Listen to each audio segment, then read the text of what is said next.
Apa amal yang paling dicintai Allah? As-salatu ala waqtiha. Salat di awal waktu. Orang yang punya waktu menunda salat masuk kategori fawailul lil musallin. Celaka orang yang salat. Kenapa dia celaka? Menunda-nunda salat.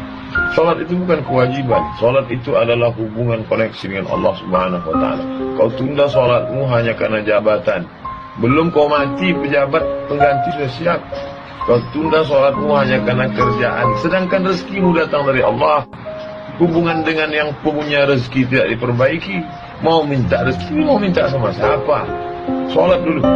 Habis salat baru yang lain. Kebiasaan mudah-mudah salat. Na'udzubillah. Jangan sampai datang masa waktunya. Rabbana absarna, mata kami sudah melihat azab, wa sami'na, telinga kami sudah mendengarkan tangisan teriakan azab. Farji'na na'mal salihan, balikkan lagi kami ke dunia, kami mau beramal saleh.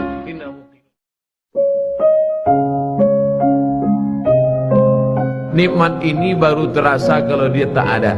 Ketika dia ada, kita menganggap ini bonus dari Allah. Telunjuk ni baru kita terasa nikmat telunjuk ketika telunjuk luka. Ketika telunjuk luka tak bisa lurus, barulah asyhadu an la ilaha illallah. Barulah terasa bahwa itu nikmat.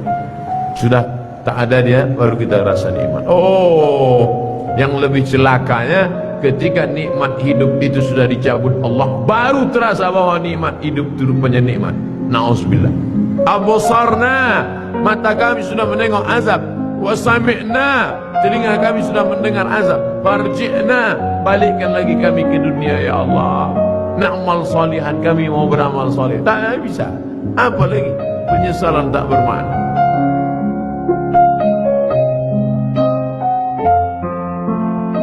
Pasangan hidup adalah mati.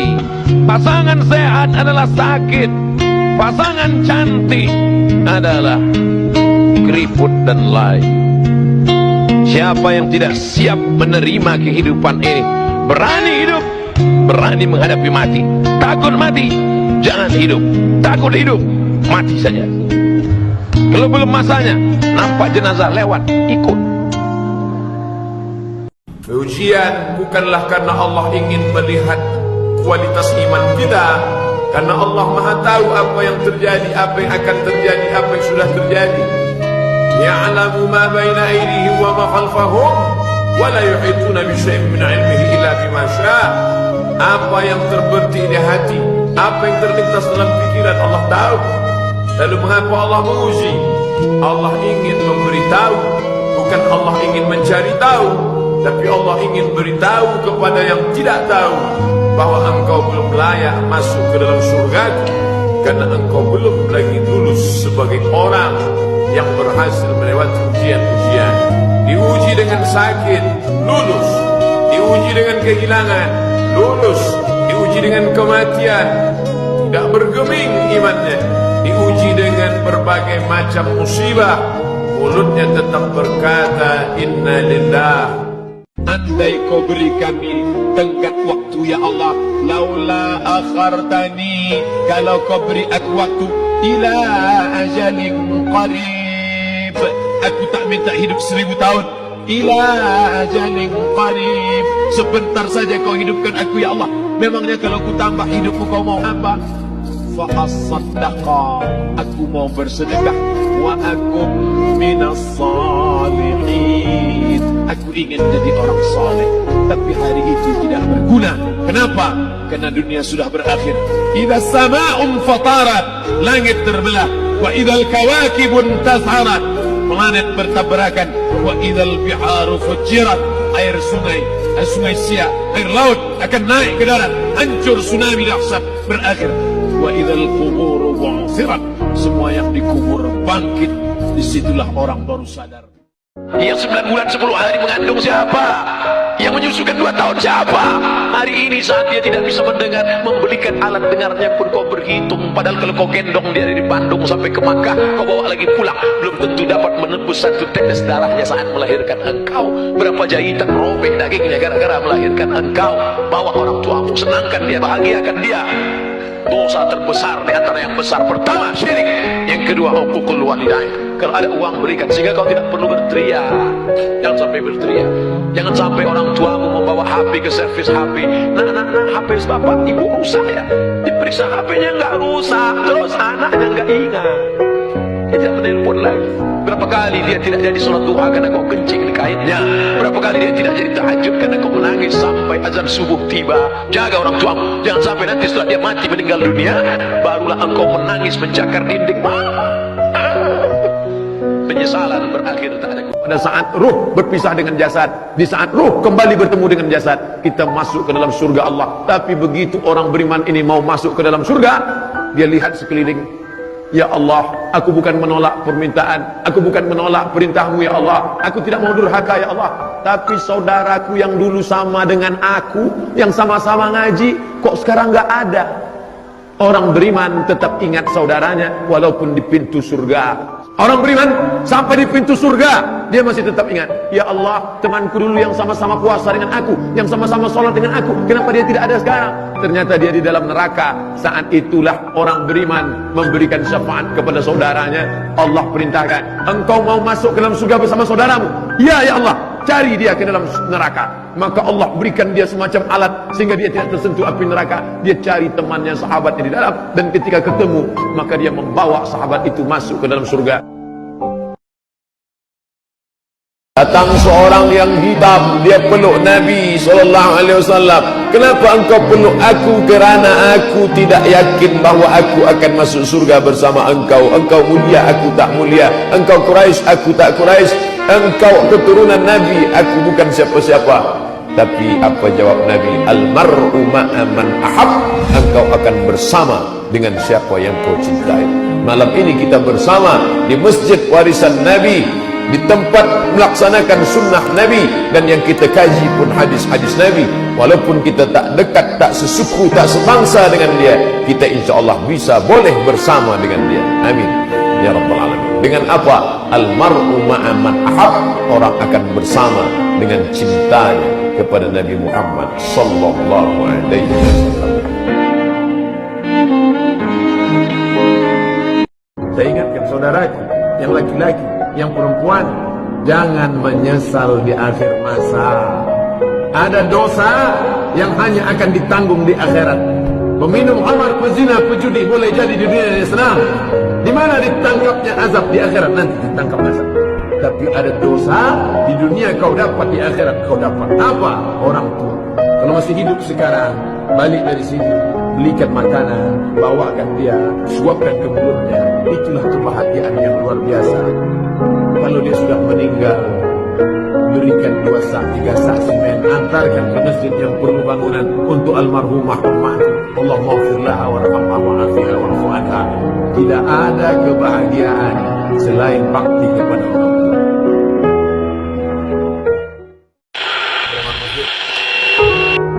Beribadah karena orang, beribadah karena harta, beribadah karena yang lain. Allah tak mau diduakan. Itulah mengapa kita selalu mengatakan ibadah lillahi ta'ala, Allahu Akbar. Maknanya apa? Tak bercampur di dalamnya. Orang-orang yang beribadah karena tetangga, beribadah karena mertua, beribadah karena kawan, beribadah karena sahabat, beribadah karena pujian. Apa kata Allah? Izhabu, pergi kamu. Pergi ke mana? Izhabu ila man turauna ilaih. Pergilah kamu dulu ibadah karena siapa? Kemana kamu tunjukkan? Minta kepada dia. Maka kita tak ingin ibadah kita tadi hilang seperti buah yang ranum, yang mengkal, tinggal membuka, diharapkan akan makan, tiba-tiba isinya busuk. Kenapa? Karena ibadah rusak gara-gara tidak ikhlas kepada Allah SWT. Sekarang manusia zaman ini menetapkan standar paling baik adalah kalau dilakukan orang banyak, baik. Itu kata orang sekarang. Apa itu baik? Asal dibuat orang banyak, baik. Kalau dilakukan tokoh masyarakat panutan, baik, walaupun salah. Asal yang membuat itu pejabat, asal yang membuat itu orang kaya, asal yang melakukan itu orang berkuasa, apapun yang dia lakukan benar walaupun salah. Itulah yang dibantah oleh Islam. Itu Jangan lagi kamu mengatakan baik karena dilakukan orang banyak. Jangan kamu katakan baik karena dilakukan orang punya harta, orang punya kuasa, orang punya kekayaan. Tapi kau katakan itu baik karena Allah mengatakannya baik. Takut terjerumus dalam riba, takut terjerumus dalam syubhat, takut makan haram, sehingga dia biarkan dirinya dalam kesusahan, susah dalam pandangan manusia, melarat dalam pandangan orang kaya, tapi hidup mulia dalam pandangan Allah, para malaikat, nabi dan rasul. Hari ini orang itu dikatakan bodoh, hari ini dia dikatakan goblok, hari ini dia dikatakan kamu tolol sekali. Mengapa tidak kamu pakai kekuasaanmu? Mengapa tidak kamu pakai kesempatan? Hidup hanya sekali, pakailah sesuka hati. Tapi dia takut kepada Allah subhanahu wa ta'ala. Pagi dan petang dia katakan, Allahumma ajirna minan nar, Allahumma ajirna minan nar, Allahumma ajirna minan nar. Selamatkan kami, aku, istriku, anakku, keluargaku dari api neraka ya Allah. Betapa kehidupan yang singkat, tapi di tengah hidup yang singkat ini banyak yang tidak sadar. Salat jangan pernah tinggal. Jangan pernah tinggalkan salat. Sekali kau tinggalkan solat, roboh tiang. As-salatu imaduddin. Solat tiang agama. Kenapa masjid yang kokoh ini bisa tegak berdiri dengan kubah yang cantik, lampu yang berwarna-warni, Masya Allah. Tiang 1, 2, 3, 4, 5, 6, 7, 8. Tiang-tiang besar. Andai tiang ini tumbang, inilah solat. Maka jangan sampai tinggalkan solat. Kalian yang gadis-gadis, carilah suami yang rajin solat berjamaah. Di mana orangnya? Tidak terlalu jauh dari sini. Anak-anak muda, kalian kok belum ke masjid? Kenapa belum hijrah? Kenapa belum buat komunitas? Kenapa belum pindah dari yang tidak benar kepada yang benar? Kenapa belum pindah dari yang batil kepada yang betul? Malu Pak Ustaz, masih muda kok ngaji. Masih muda nih ya, gaya-gaya dulu lah. Bukan malu. Ini tidak benar. Oleh sebab itu yang dimaksud dengan malu itu apa? Malu umur panjang tapi belum ibadah. Malu lama hidup tapi enggak pernah ngajak orang buat baik. Malu dekat masjid tapi enggak pernah ke masjid. Malu sudah tua tapi enggak bisa baca Quran. Malu punya anak banyak tapi enggak ada yang soleh dan solihah. Malu sudah banyak harta tapi tidak dipakai menolong Allah. Ada perasaan malu. Nah, inilah malu yang benar, ditumbuhkan di dalam hati. Kamu adalah da'i, ajak sahabat-sahabatmu. Kamu pimpinan di perusahaan, selamatkan karyawan-karyawan. Ini menolong di jalan Allah. Orang paling rugi adalah pernah hidup di atas dunia tapi tak pernah berbuat kebaikan, mengajak orang lain. Yang penting saya sudah sholat, yang penting saya sudah zikir. Masalah orang lain gak sholat, bukan urusan saya. Bukan orang Islam. Karena orang Islam, dia tidak egois. Dia ingin ajak saudaranya. Orang Islam itu bukan di dunia, sampai di akhirat ketika disuruh masuk surga, udkhulu, masuklah kalian ke dalam surga. Apa kata dia? Ya Allah, aku tidak ingin masuk surga sendirian. Kawanku yang dulu sama-sama satu pengajian, sama-sama satu masjid, mana dia ya Allah? Ternyata setelah dicari-cari, dia akan masuk surga, tapi kloter terakhir. Di mana dia sekarang? Transit. Izinkan aku mencarinya ya Allah. Maka Allah berikan izin, cari dia. Maka ketika itu Allah berikan dia kebal, tidak terkena api neraka. Cari saudaramu yang ada di dalam surga, dalam neraka, tarik dia. Itulah syafaat orang-orang soleh. Menghadapi orang tua, 3 rumusnya: diam. Meninggal dia nanti tak akan menetes air mata. Meninggal dia nanti tak akan menetes air mata. Cukup turut udah mak. Mati engkau mak, tak akan menangis aku. Cukup turut sudah. Tapi kalau dilawan dia sekarang, begitu dia meninggal, itu yang mencakar dinding Allah. Kalau nampak ada orang menangis luar biasa waktu maknya meninggal, ada kesal yang tak sudah. Kemana risau hati kan dialamatkan.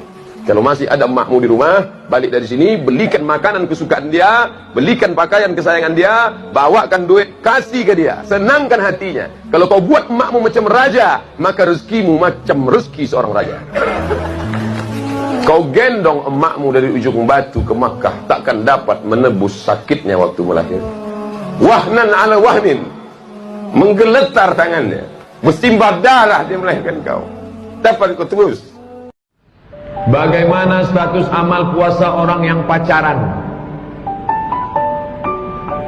Ibadah dalam Islam itu ada targetnya, ada visi misinya, Salat tegak rukuk sujud. Apa tujuannya? Inna salata tanha 'anil fahsya wal munkar. Puasa itu apa tujuannya? Ya ayyuhalladzina amanu kutiba alaikumusiyam kama kutiba alal ladzina min qablikum la'allakum tattaqun. Puasanya gugur, kewajiban puasanya gugur, tapi pahala puasanya tak ada. Man lam yada' qaulaz zur, siapa yang tak meninggalkan cakap yang tak baik, wal amala bihi, amal yang tak baik, falaisa lillahi hajatun fi ayyada'a ta'amahu wa syarabahu. Dia tinggalkan makan, dia tinggalkan minum, tapi tetap dia pacaran. Kalian yang pacaran, berhentilah. 13 hari lagi puasa, masih juga pacaran, berhenti, stop. Buanglah mantan pada tempatnya. Ujian yang pertama, khauf, takut. Yang kaya takut miskin, yang senang takut susah. Apakah takut itu bisa membuat orang menjadi kafir? Ya. Saking takutnya miskin, menghalalkan segala cara. Apa yang membuat orang melakukan perbuatan haram? Takut. Artis ingin eksis di panggung hiburan, maka dia buka yang tidak semestinya dilihat oleh bukan mahramnya. Apa yang membuat orang takut? Takut. Walanabluwannakum bisyai'im minal khauf. Kami uji kalian dengan rasa takut. Wal ju', lapar. Lapar, di mana letak lapar? Perut. Berapa panjang perut? Sejengkal. Gara-gara perut yang sejengkal, orang menghalalkan segala cara. Sejengkal perut, sejengkal di atas pusar, sejengkal di bawah pusar. Nafsu perut, nafsu syahwat. Kedua-dua nafsu ini membuat orang menjadi menghalalkan segala cara haram. Ingat yang tiga. Pertama, bahwa tidak ada satupun manusia yang selamat dari lidah manusia. Kalau kau diejek, caci maki, sabar. Tidak ada satupun di dunia ini yang selamat dari omongan orang. Kalau ada yang menyangka dia selamat, berarti dia gila. Masa aku gila? Dua, laqad khalaqnal insana fi kabad. Hidup ini susah. La rahata fil hayah. Selama kau jalani hidup, maka hidup ini tidak akan ada tenang. Suami baik, istri gak baik. Istri baik, suami Fir'aun. Suami baik, istri baik, anak Gemor. Suami baik, istri baik, anak baik, mantu tukang santet. Ada saja. Lalu kemudian tak ada satupun yang selamat dari kematian. Bahkan lebih parah lagi, sampai dia berkata, aku tidak pernah sholat, aku tidak pernah puasa, aku tidak pernah berzakat. Kenapa rezekiku lancar? Kenapa anakku sehat? Kenapa aku umur panjang dan kekuasaanku hebat? Sombong. Yukhadi'un Allah. Mereka merasa sudah menipu Allah. Wa huwa khadi'uhum. Padahal Allah sedang memainkan mereka dalam tipu daya bernama istidraj. Sanastadrijuhum min haitsu la ya'lamun. Kami ulur mereka dengan istidraj. Wa umli lahum. Aku ulur umur panjang, aku beri kekuasaan yang tinggi, aku beri harta yang banyak, aku berikan anak istri hidup yang tenang. Tapi sebenarnya itu adalah laknat bersampul rahmat. Jangan lupa subscribe, like, and share. Maulaya salli wa sallim